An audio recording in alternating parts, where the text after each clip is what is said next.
Hey guys, thanks for listening to the Spiritual Grind. We hope you enjoy it, and don't forget to follow, hit the little bell for your notifications when the podcast is posted, and like, follow, and share with your friends. We hope you enjoy it. Leave a comment if there's any topics that you want us to speak about. Like, follow, share. Thank you very much, Dr. Jenny.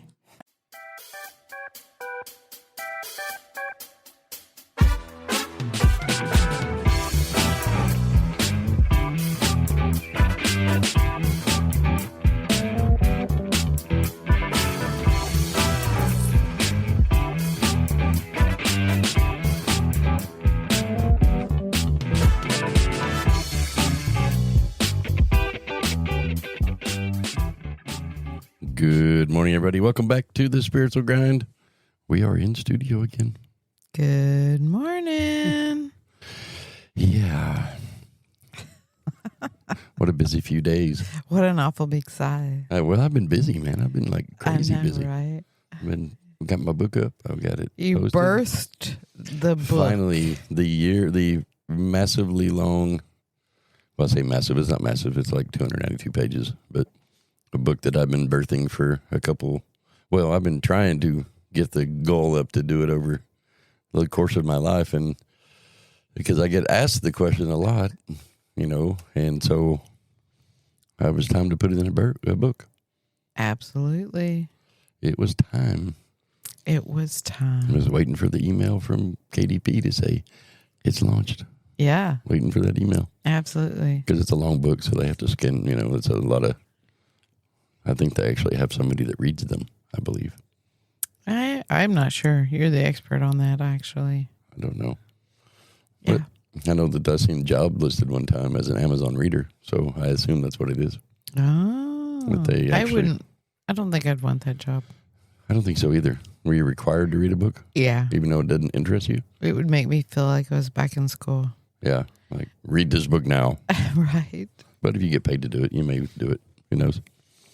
I mean, I like to read, don't get me wrong, but I want to do it at my pace for my reasons. I don't want somebody telling me.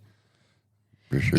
Here's the thing. Having a traditional job under somebody else's construct is just not interesting to me at all, no matter what it looks like.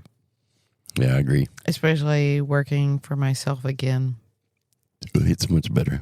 I'm just not interested in honoring somebody else's mission statement.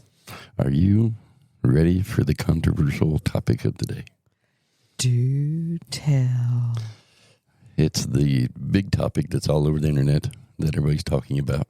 Okay. And how it's a unicorn, but yet it's still just an alligator waiting to bite you, they think. All over the it's the opinions about it they're all over the spectrum. They go from one end to the next. Okay. And we're talking about AI, artificial intelligence. Dun, dun, dun. And you wrote an article about it on your blogger. I have. I've written several articles that are waiting to be posted. The crazy part about it is I was reading some of the stuff about it, about how they expected our age group to resist more to it than anybody else. I find that interesting. I know. I feel like our age group, whatever we're called, what are we called? Baby boomers. No, we're generation Gen X. Yeah, Gen X. X. Okay. Yeah, I'm sorry. The baby boomers are our parents, right? Yep. And then you got the millennials. We're the perfect ones for AI. I know, right? Because we were raised in between the two eras. Yeah, I agree. As an individual with a doctorate in studying humans, their era, their social construct, and everything like that, I can honestly tell you our generation, which is like late 40s, mid 50s, born like in the 70s. Yeah. We first were brought into the reality where there were no computers. Right. There were no mobile phones. Right. We did not grow up carrying around a phone in our pocket. No, I didn't get one until I was like 18. Yeah, I mean, Or maybe even older than that. I was older than that. I didn't have color television until high school. I can remember being like 19 and still the bag phone was so expensive. Nobody could afford the minutes. I owned one, yep. And so what we did was, we would, I can remember leaving school saying, okay, I'll call you when I get home as soon as the phone is available. Right, because we had party lines. Because we had to wait our turn. And if you pick up the phone and somebody is on it, yeah, like you just have to wait, man. Yeah, and it was crazy because and you had all those phone numbers memorized. Yeah, we didn't have something that reminded us of phone numbers. We had to memorize it. I still remember my very first phone number. Yeah, we had all of that in our brain memorized. Yep. And so that's what I thought was funny about when I was researching it this morning, talking about it, or so I get ready for the talk about it. It was like they thought our generation was going to be hesitant towards it, but we've already lived through electronic evolution. Right. We lived through going from check to debit card. Yeah, we went through black and white to color on television. That's right. Cell phones, computers. I didn't have a computer until my junior year in high school. Yeah, and the first computer we had was like the green screen DOS. I'll never forget what ours was. Ours was a Timex Sinclair. Wow. It was made by Timex. Wow. And it was actually a cassette drive. It had a cassette, like a cassette for your a radio. That's what it used. The software was. So instead of having like a floppy disk or micro SD cards or any of that stuff, it was actually a cassette deck. Now, did you have that at home or did you have it just in school? No, but that was at home. It was one that my parents bought.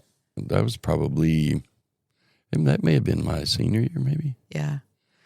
I didn't have one at home. The only exposure to the computer I got was at the library when they finally came out with them. Yeah. And in school when I took the class Intro to Computer. And so basically all That's where they introduced computers to us. Yeah. And so when you had to take that year, you went from not knowing anything about the computer to your end goal of being able to write DOS. Write the code. Not code, and DOS. It was not code, yeah. Well, but kind of, I guess, in a way it was back then. In today's terminology, it was a form of code to get DOS to do what you wanted to. And your end goal in our class was to be able to write some command, hit run, and it would draw a picture of like a heart or something on the screen, and that's what you got graded on. Yep, I remember the C : run dash whatever. I remember all that was years ago. Man. I found it extremely exciting. Yeah, it was pretty cool to make it. And I remember we had a flight simulator that was literally just dots on the screen. Yeah, and it had a dashboard that had the elevation and stuff. Right. But there was no sky. There was none of that. It was all just dark. Yeah. It was dark. Or even the Atari. Yeah, the Atari. Of like Pong. Yeah. Like we didn't have game consoles until probably my middle school year somewhere. Is when, what was the first one? Nintendo. Not Nintendo. No. Sega. It was Sega. It was the first one. Sega and then Atari. And then Atari first and then Sega. Right. And then I remember my cousin, I would go and visit them in the summer. Yeah. And stay for a few days. And I didn't like it. Right. But what I did like was I liked playing with her Atari. They had money. Bink, bink. And so bink, bink. They got the latest and greatest stuff. Yeah. But her mom was very bossy about it. And they also have to ruin your mind. Well, she was just very structured and very bossy. And so the child, my cousin, was a little spoiled. So she never wanted to play the game. Yeah. So always had to beg her. I'll do your chores if we can go play afterwards and play your Atari. Yeah, play some Pong. It's the only way I could get her to do it. She was kind of lazy. I remember turning the TV off and you could still hear the Pong playing. Bink, bidink, bink, bidink. Right. And so in the research, it was telling that our generation was going to be resistant, and they think that our kids were going to be open to it. And now the younger generation, I don't know what they call them now, we're going to be the ones who are like, oh, no. But it's actually our kids, our kids' generation, which we, brought them up really gathering and taking information. Like our son is a coder, for gosh sake. Yeah. And well, with the two, my half, I allowed them to get their first phone like in the summer of their 3rd and 4th grade year. Yeah. My son got his first Flip phone. for, to have for emergencies or whatever. The Nokia 3160. Something like that. Hello, Moto. Hello, Moto. Yeah, I remember that. That was so funny. And I remember it seemed like the cell phones. They would embrace it a lot easier, but we had our kids were down for a holiday, and we got to talking about the AI, and she is totally freaked out about it. I know, and the baby boomers are they're actually more open to it than the millennials are. Yeah, a bigger percentage of them are. They're like excited about seeing what it does. Right. They're curious about it because now they too have been through other electronic growth, but right. But anyway, we're kind of off topic, but it kind of brings to the AI is the topic. But if you all have studied AI at all, you'll find out that it's 99% prompted. What that means is you tell it what to do. But what a lot of people don't understand is they're using AI wrong. And so, like, they're using AI to Google search things. And just the general people. Like what I read this morning, 72% of people aren't using AI in the way it was created to be used. Right. And so they're using it in more like a Google. Like a Google search concept. Or a Word or an Excel. They're using it in those things. And those are just the baby steps of AI, what it'll do. Yeah, or even like just the companion feature. Yeah, basically, a lot of people are using it for verbal journaling. That goes, they don't realize that it doesn't save that. It'll go right. It'll disappear. Yeah, and it'll go so much more beyond that. Honestly. Oh yeah, so much. And so I, over the last few weeks, I've been really, actually, the last few months, I've been really getting more software friendly because because we are creating an app and learning about social media and doing a lot of in-depth stuff. And I've spoke to hundreds of marketing people. Well, and not only that, but educating ourselves. Yeah. We learn something every single day about what's out there, how to use it, how to incorporate it to make our job, so to speak, that we do now easier. Correct. 100%.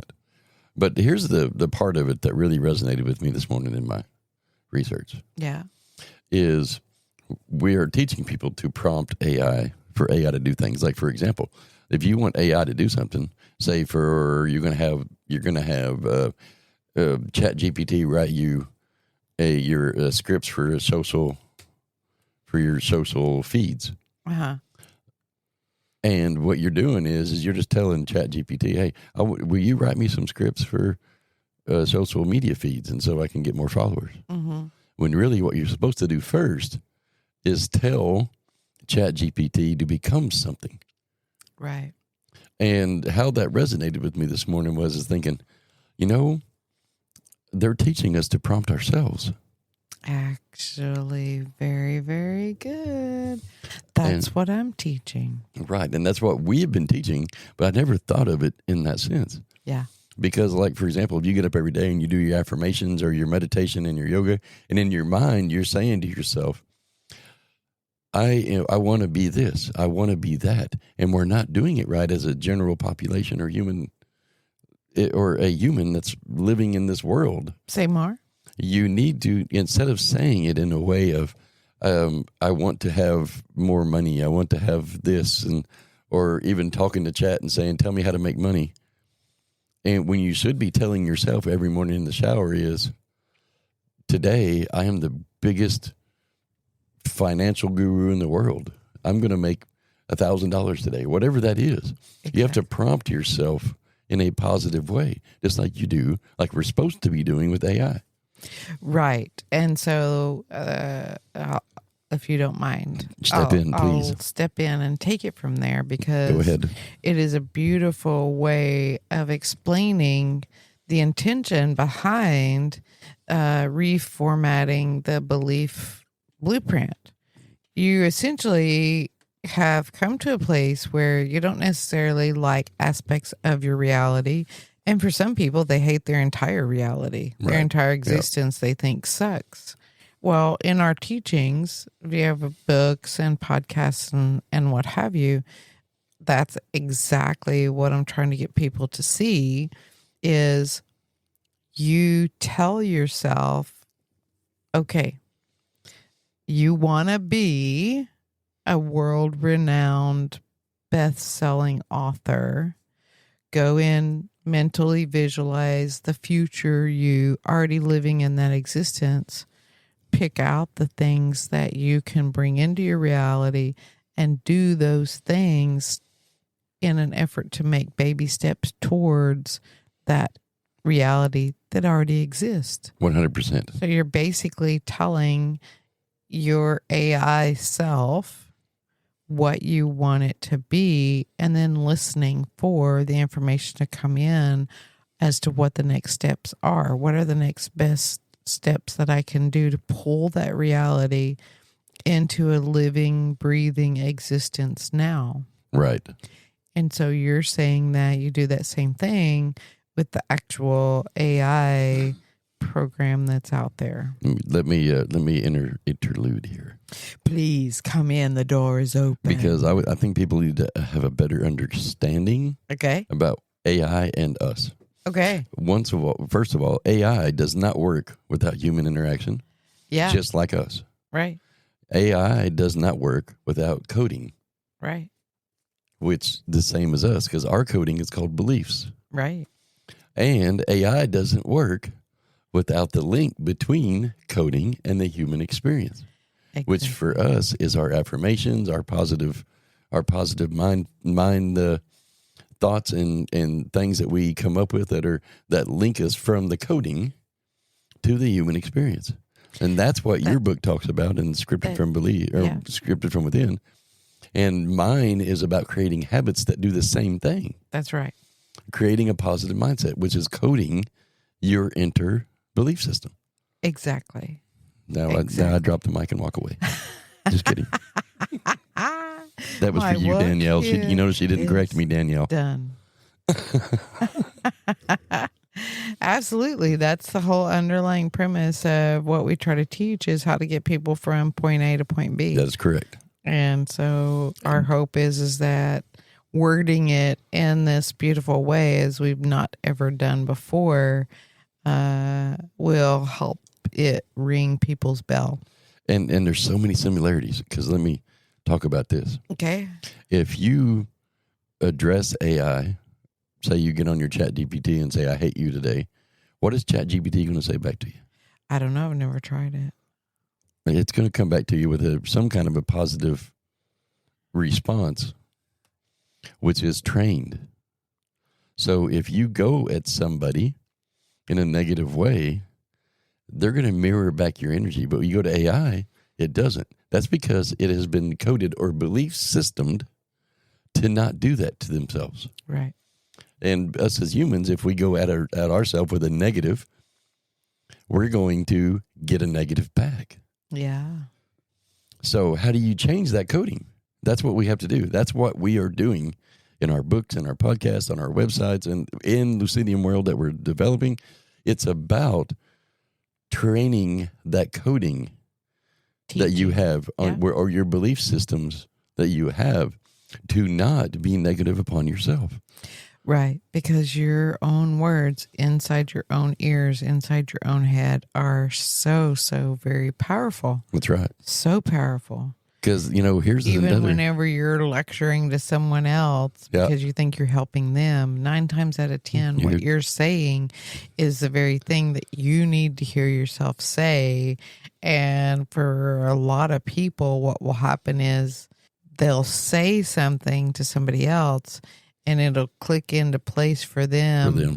either right then or a couple of days later, and they'll be like, okay, you know what? Epiphanal moment. This is what I got out of what I said to that person. Right. If they're aware and paying attention. Correct. And that is another similarity that AI has with the human experience. You have the inner voice. We have the outer voice. AI, in case you haven't ever done it, if you don't believe me, give AI a hard question on a desktop and watch what it does. It actually talks to its inner voice. It does. They talk back and forth. Yeah. We watched it do it that day. So that's their AKA conscious self talking to their subconscious self. Right. But you'll never once say, well, why didn't you get that right? Or you don't see it being negative to itself. It's saying, oh, this is what the person wants. This may do. Oh, okay, so maybe we can do it this way. They're like literally, they're communicating back and forth with themselves and learning. Inside the app. We've seen it happen. I've seen it happen a bunch. Yeah. There's videos of it all over the internet. Yeah.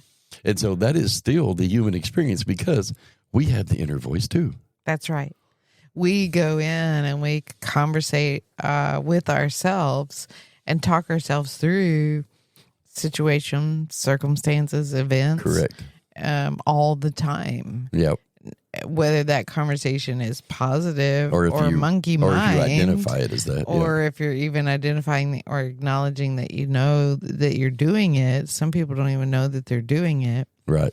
One of the most common things I see is whenever a human is going into a meeting or a presentation that they have a little bit of a fear or unknown about, they'll rehearse it inside themselves. Yeah. And I do it all the time. Do it in front of the mirror. You say stuff to me all the time because I rehearse what I'm going to say to people. Yeah. I do it all the time. Right.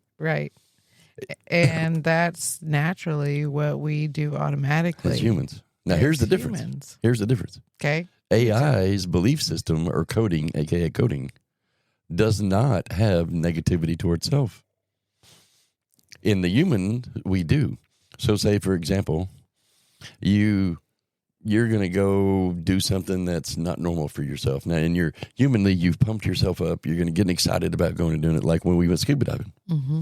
When we learned to scuba dive. Mm-hmm. Everybody was telling us, oh, you shouldn't do that. You're too old, blah, blah, blah, blah, blah, all that stuff, right? Oh, yeah, yeah. So, but inside my back of my mind, I was, my inner voice was saying, are you too old for this? Because we have taught ourselves to not believe in what our human is doing.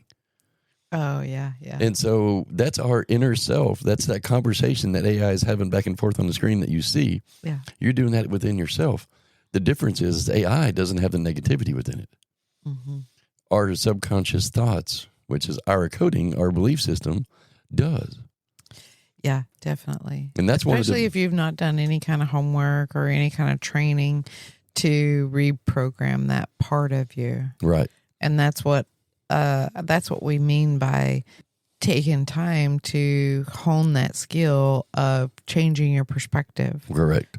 Whenever I say, if you can get to a place where whatever this contrast is that you're experiencing is not happening to you, it's happening for you. Right. And you change your perspective to a curious, inquisitive, I'm okay, everything's okay. I'm just curious to see what this is all about. Yep. It'll change your whole world, honestly. And when you stop allowing that negative talk go on, right. At first it'll still sound loud, but the less and less that you allow it to be, I'm talking about that inner voice that wants to be negative or whatever. Right. Yeah. The more you tell it to shut the fuck up, right, the quieter it gets. Correct. And the more you're aware that it's happening, whenever you have a comment that's made of, oh, you're too old, you can't do that. As soon as you catch yourself doing it and you reframe that statement of age has nothing to do with it, I can do anything I set my mind to do. Right. And I can, will, and have already accomplished this. Well, that's where humans, a lot of times when they think of something or they have an idea to do things, that inner voice stops them from doing it. Like we had a conversation. But what I was saying Go ahead. is when you begin to retrain the habit, Right. as soon as you catch it, reframe it, Right. that will become your new way of thinking. And the negative commentary will eventually just go quiet and then go dormant. Correct. And that's that's what I was trying to get to is when we have an idea or a thought, that inner voice will come in and say negative. Like we had a conversation not very long ago with one of our kids about changing jobs. Yeah. And he's like, oh yeah, I want to do it. But that inner voice was saying, oh my God, this is changing jobs. I mean, what if it's not fun? About they're going through all this negative thoughts. Right. That's your inner coding. Right. Now, the difference between the AI and the humans are this, is the AI take their thoughts, their inner voice and their human voice, AI, AKA when they communicate, they display their answer on the screen. Yeah. That's that communication between your conscious and subconscious thought communicating. And now you're relaying it humanly, which is the third part of this scenario. Because when your inner voice communicates with your conscious voice, and then you talk back and forth, and then you come to a decision about something, then you say it out loud, okay, I'm going to do this. And that's where a lot of people get caught up in their own life, like changing jobs, changing career, taking a chance for once in your life, doing something different. Like I would have loved for one moment if somebody would have told me earlier in my life, hey, go out and take a chance for once.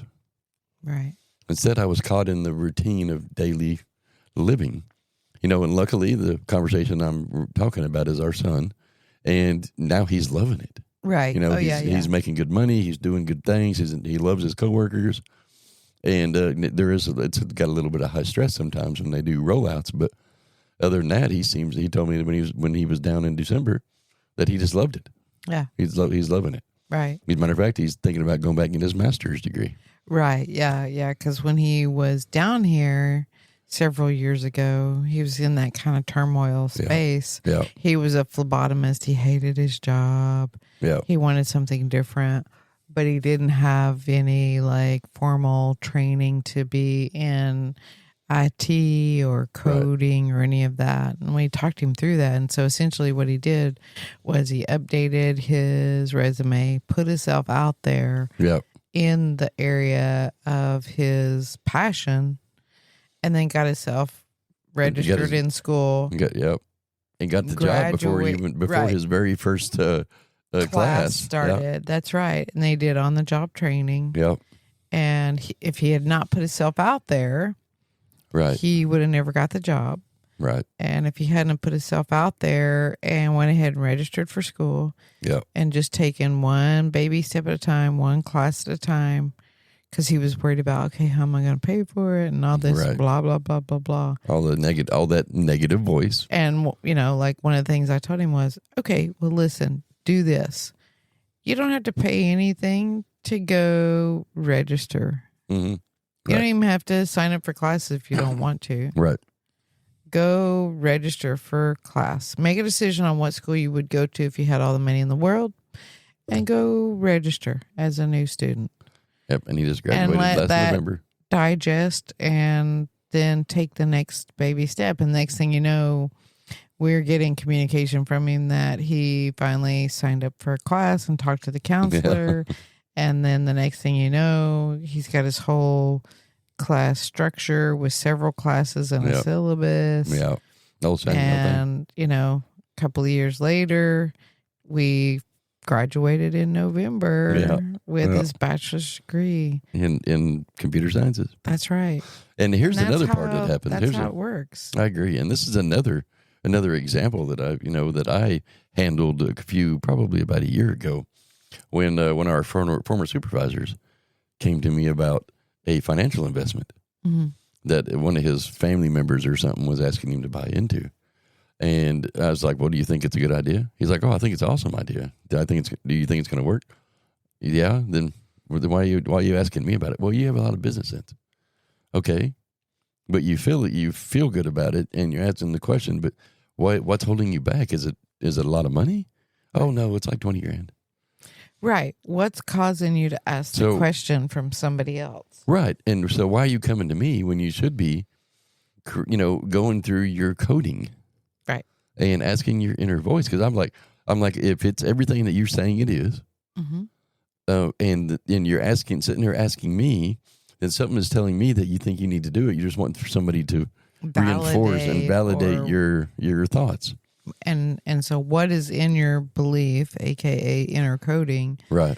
that makes you require an external source to validate what you already know to be right or true for you? And so then I find out 6 or 8 weeks later that he did it, and believe it or not, I seen on Facebook where that company just exited. They sold. And so his money probably, who knows, 8 times. I have no idea. Right. Because they sold the company. Yeah. Somebody bought it out. So it's such a great idea within a year that it grew, got big, and sold. Right. And that's the kind of stuff that people go through constantly within their own mind. Is they battle. They know something's right. Yeah. But that inner belief system, that inner voice, or their coding, aka the communication between the two voices, is muddied by negativity or previous experience or whatever. And, anybody that knows anything about conscious mindset, your subconscious mind is lazy.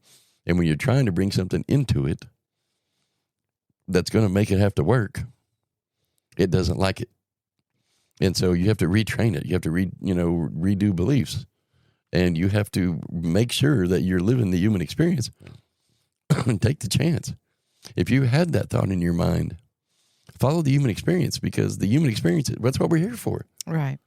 We're only here for so many years on this planet in this form.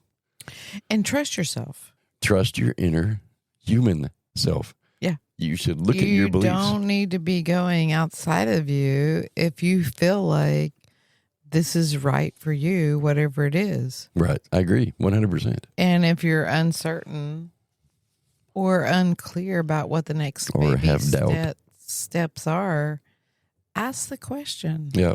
Your higher self, your intuition is always standing by, right, waiting to give you the information. You just got to ask for it. Correct. That's very simple. And then listen for the answer. That's correct. 100%. Because I see so many people that we have talked to in our lives, and people I've known in my life, that they don't do the things that they want to do because they have this inner belief system. Like, for example, a friend of mine, his when I was growing up, his dad owned a huge rodeo company. Mm-hmm. He was in the bull business for years. And they made a ton of money doing it.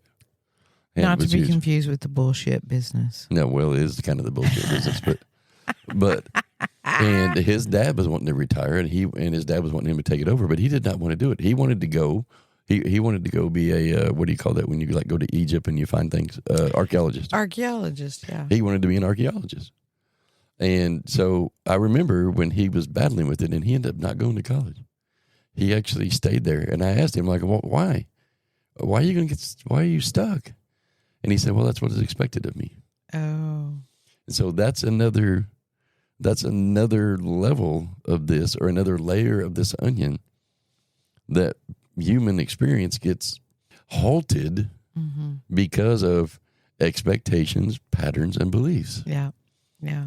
I mean, and it can happen very easily. Right. I had a moment that I experienced kind of that same scenario in my journey of, my dad always wanted to be a court reporter. He wanted you to be a court reporter, or he wanted to, and he didn't act upon it and go and fulfill his dream. So what he did was he shoved that dream off on me. Open your mouth. Yeah, and so he wanted me to go be a court reporter. Yeah, and so we went. He took me on these journeys of going and looking at colleges. At the time, we lived in a small, tiny little town in West Texas. He took me miles away to go look at one of the best court reporting colleges up in Corpus Christi, miles and miles away. I'm like, I guess I'm a senior, just started my senior year. And to me, that was like, number one, I'm not interested in the topic. Right, yeah. Number two, you want to drag me halfway across the world, dump me off at some college And to do fulfill something, your dream, right? not even mine. Yep. I was like, no way. Yep. And then, of course, he was military, so he, shoved that plate of nonsense in my face. Right. He had me take what's it called? The ASVAB test. Oh, for the military. Very ASVAB. young. And just to see where my baseline scores were, well, they were off the chart. I could be I could Right, go in and be anything I wanted to be. So that got him all excited and randy. Right. Yeah. And then he Randy? started, so then he started pushing that in my face of, oh, you can go in as a E whatever and all this Django Lango. And I'm like, listen, I don't like it when you yell in my face. Yeah. And I rebel whenever you try to tell me what to do. Yeah, military. How do you think I am going to navigate when some strange idiot goes to yelling in my face? It's not going to fare well, and I'm probably going to get kicked out. So we're going to squash that idea right now. Yeah, totally. Yeah, but your scores are so off the charts. You could go in literally and be anything you want. And then they'll pay for your school, and then you can retire, and you'll be set for life. And just keep trying to shove that spoonful of nonsense down my throat. I was having none of that crap. Yeah, you see that, and I was taught by my environment. So I'm not quite done. Oh, I'm sorry. Anyway, so long story short, I went ahead and I went to court reporting school on his behalf, but I did it in Dallas. It was closer to home. Yeah. And I sat there day after day in these classes, bored out of my freaking mind. And I was about 6 months away, not even that, from fixing to graduate. And I said to myself, I cannot imagine sitting in this boring ass chair, clicking on this machine day in, day out as my job, as my life. And I was like, absolutely, this is not happening. I am not doing this. So I dropped out of school. Yeah. And went in the direction. In the midst of doing it, we had to have medical terminology, anatomy, physiology, and stuff. And that really resonated with me, the medical aspect. So then that's when I diverted and went into the medical world. Yeah. But yeah, I had that same kind of thing. Right. Of buying into somebody else's construct of what they wanted and following their dream. You were given that story of your friend. Right. And that's kind of the same thing, because I was trained by my environment. Mm. And I heard a lot of times from my mom that people like me don't, or people like us don't, or people like, this don't. I heard that all the time. And then fill in the blank. People like us don't go to school. People like this don't go to college. People like this aren't millionaires. People like us aren't blah, blah, blah, blah, blah. All the negative comments that came out. Right. And they come out a lot growing up. And I was taught more by my environment because I actually started believing that stuff. And that's where, because you end up, you have an assumption of who you are when you become an adult. And then when you go into the world, this assumption becomes belief. Yeah. And that's one of the hardest parts to recode and retrain. And you have to do it. Mm-hmm. Otherwise, you will end up in places you don't want to be. Like I did. Like dark alleys in the garbage can. Yeah, or behind bars or whatever. And so retraining that programming is just as easy as training AI. AI is not hard. Yeah. AI is not hard. Like we're doing the app. We have to put AI in it, and they're literally training the code. And so they put the code in, which doesn't eliminate jobs, by the way. Mm-hmm. Everybody seems to think AI is going to take jobs away. Right. It accentuates them. And it will take some jobs away, but it's going to create more jobs than it takes away. Yeah. And that's where a lot of people get wrong. Mm-hmm. But anyway, so they're coding the app. We have to give them information. They are training the coding in it. Right. And that's what you have to do with yourself. Yeah. Is you have to train your coding. You have to train your belief system. Yeah. And otherwise, you will continue to run the same rut that you've ran. That's right. Because you go ask ChatGPT today one question, ask him the same question tomorrow, asking the same question the next day, every day they're going to have a different answer. Especially if you tell them to become something before you ask the question. That's right. That's right. And it's going to, because it's going to continue. Like if you don't tell it to do something, if you don't prompt it first and you ask it the question, it's going to give you an answer.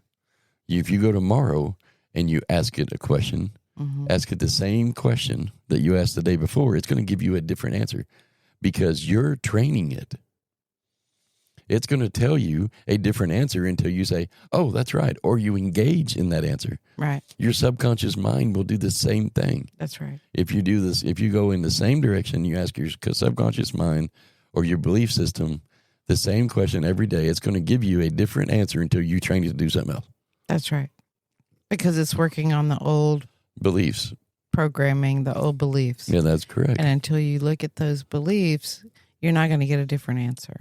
That is 100%. It's going to be the same answer. That's right. You're not going to get an answer. You may get a different answer, but it won't be an answer that's going to recreate worlds. Right. You got to go to the core place of that, just like you do with AI. Yep. With AI, you've got to tell it what to become and then ask the question and watch it, the answer change. Right. Because you and I did this yesterday. Yeah, we did. We tested out the theory. We play with it a lot.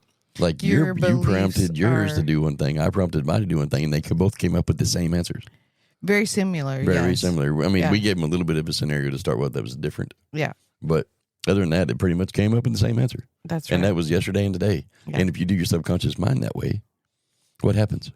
It changes dramatically. Changes dramatically. Totally. 100%. Absolutely. And that's what we mean by action steps. Yep.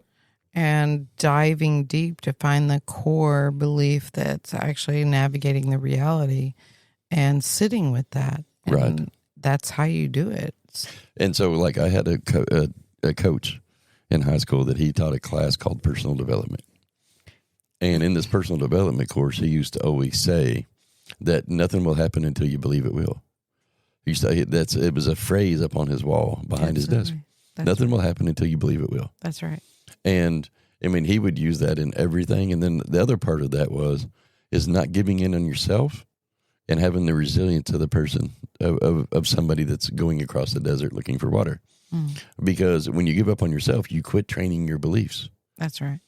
And that was one of the things that in philosophy, it was basically a philosophy course, was he would taught that until you believe it, it doesn't come real.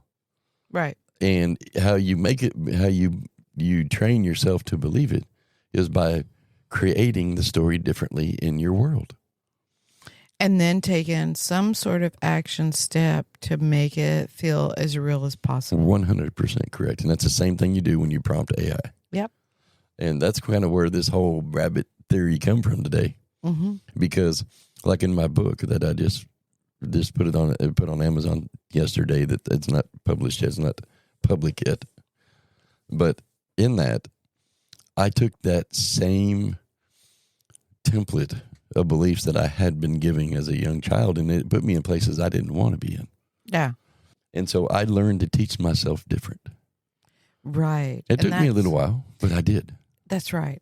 And that very thing right there is how the Merck Center was created, how and why Lucidium World was created.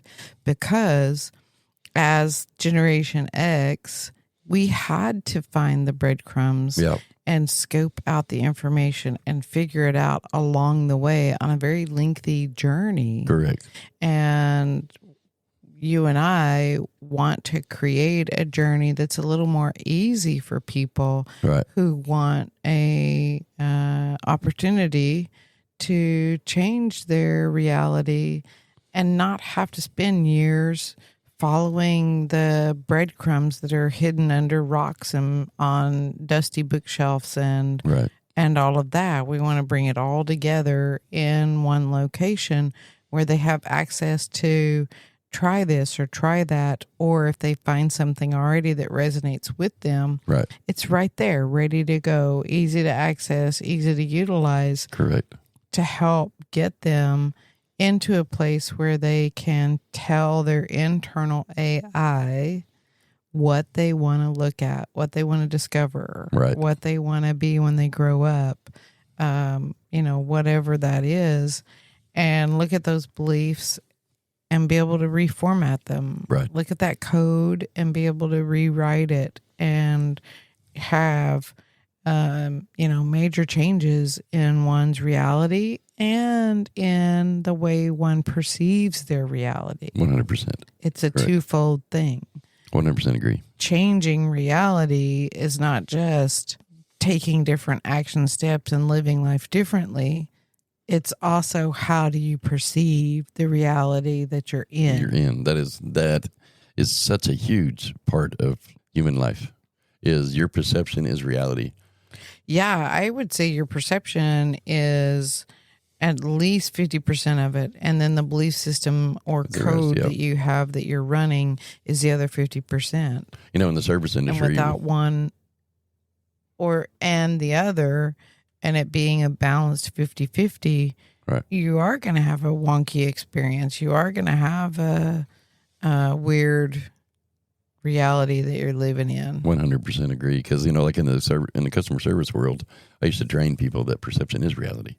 Because your customers that bring you stuff to you, you may not believe it what they say. Right. But you have to put yourself in the other side, because you have to realize that in their reality, what they're telling you is truth. Yeah, to them. Sure. Because when you're in the service industry, you have to accept other people's stuff, whether you believe it or not, because their perception is the reality of the situation. Mm-hmm. Well, that's what you got to do with your subconscious mind. Your subconscious mind, your belief system, your patterns, your programs, when you just accept it for what it is, like it's a customer service business, you're failing yourself, because now you're not looking at the belief systems and the patterns behind things that are railroading, basically derailing your current situation that you want it to be in. Yeah, I mean, there's a comma there. I agree. There's a comma there. I was letting you have the comma. Oh, thank you. But so that's where it's at, is when you just don't question beliefs and you don't question patterns and you don't change your life better. You can sit in the mirror all day long and say stuff to yourself just like you do for AI, and it's going to give you these random answers. Because they're going to feel like a lie. That's right. They're going to feel like you're sitting there saying this dumb affirmation day in, day out that feels like a lie. Right. And it's not going to really get you anywhere. And so you got to step back and you got to look at your routine, your process, whatever that looks like. And you've got to decide from there, okay, what is it that I am wanting? What am I truly wanting? Right. And then you dial in, you find out what the beliefs are underlying that simple, what is it that I truly want? Right. Modify those beliefs. And why aren't you there now? That's you right. You need to ask that. Why am I not, if this is what I want, why am I not there? Just like you would with AI. Right. And how do I get there? How do I get there? Because here, the other part of this, I think that I want to put in there, is what a lot of people don't understand is if you have a friend and you go up on Monday and you ask that friend a question, and again, they give you an answer. If you go on Tuesday and ask that friend the same question, they might answer it the same, they might not. Right. But if you go on the third day, they're going to say, why are you asking me this? Right. Why do you keep asking me the same question? Right. And if you keep doing the same thing to your subconscious mind and your belief systems, they're going to eventually, it's just going to keep falling back on history. Mm-hmm. Because if this person doesn't say, well, why are you asking me that question?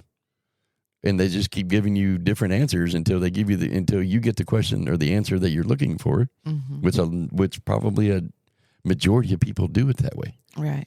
They're going to keep giving you different answers until they hit the one that you're looking for. That they're looking for. That they're looking, or they think that you're looking for. And if you don't address that in your beliefs, patterns, and programs in life, you're not training your coding. Right. That's where I wanted to go with that. That's my And comment. so just to clarify, if you're going to that friend asking the question every day, you're trying to get them to actually give you the answer that you're truly looking for. Yes. And until they give you that answer, you keep asking them the same question. Right. Instead of just getting to the point of saying, I want this, or this. What do you think of it? If you need some external input, right, then you just keep asking the same question until that person comes around and finally gives you the answer that you're looking for. And if they don't, then you move on to the next person until you find somebody that will give you the answer that you're looking for. Correct. So 100%. if you know that you're looking for a specific answer, then just go with it. Go with it. Train it. Unless it's a shitty answer that you're looking for and you're asking people to join you in some scum-filled reality of trauma drama. Yeah, I wouldn't want that. And you can certainly stay in that trauma loop if that's what you want to live, but I wouldn't recommend it. That's correct. So. That is 100% correct. But anyway, so to kind of wrap it up, because this is a very good topic. I think it went really well, by the way. And people have to learn to prompt themselves.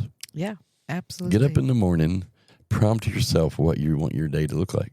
Yeah. And then believe it, code it. Eventually, you're going to get into the belief system behind what's keeping you from doing that. Yeah, and until you can, it is going to feel like a untruth. 100% but right. Push yourself to go out and touch it, feel it, taste it, smell it, of the reality that you want to be living. Right. Whatever you can do, whatever the smallest little tiny action of that you can do, until the entire belief system reveals itself, where you can restructure it, dissolve it, change it completely. Because normally it'll come up for people in layers because it's easier to deal with. Yeah.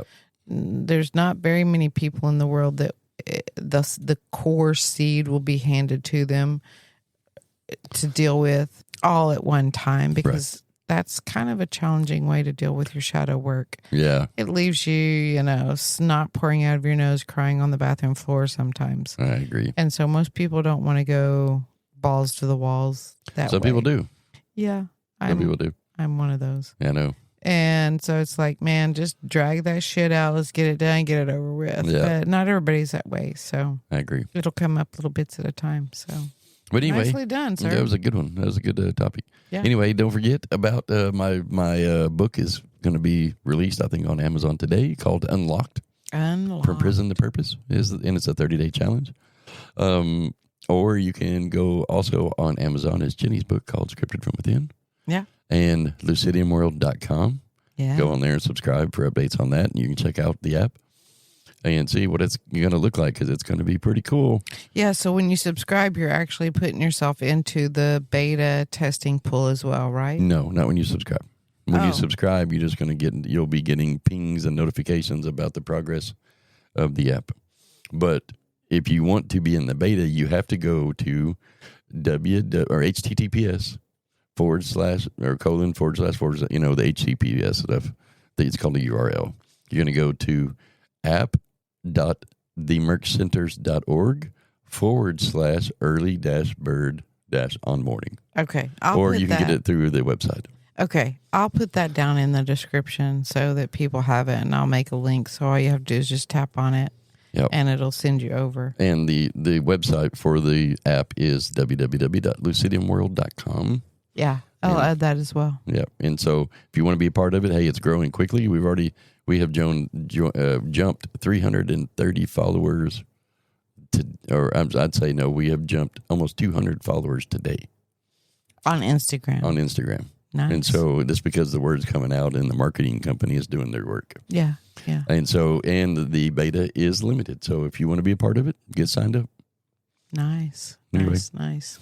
So do you feel complete today? Of course. Well, guys, we appreciate you all listening. Don't forget to like, follow, and share. And you know what? When I say share, I mean share your friends. Tell your friends about it. Make a comment on it. Yeah, if it resonated with you, we'd love to hear about it. We'd Hit the algorithm. To hear stories. Yeah, that's right. Sharing and doing all these things that we ask you to do it works with the algorithm. Yeah, it prompts the algorithm. So that we can get the content out to more people. That's really our goal. That's why correct. we don't sell podcast stuff and any of that. Our goal is just to get the information out to as many people as we can in hopes that they have access to what works for us and can explore that. So, but anyway, thank you all for listening, and I really hope that you have an awesome day. Love ya.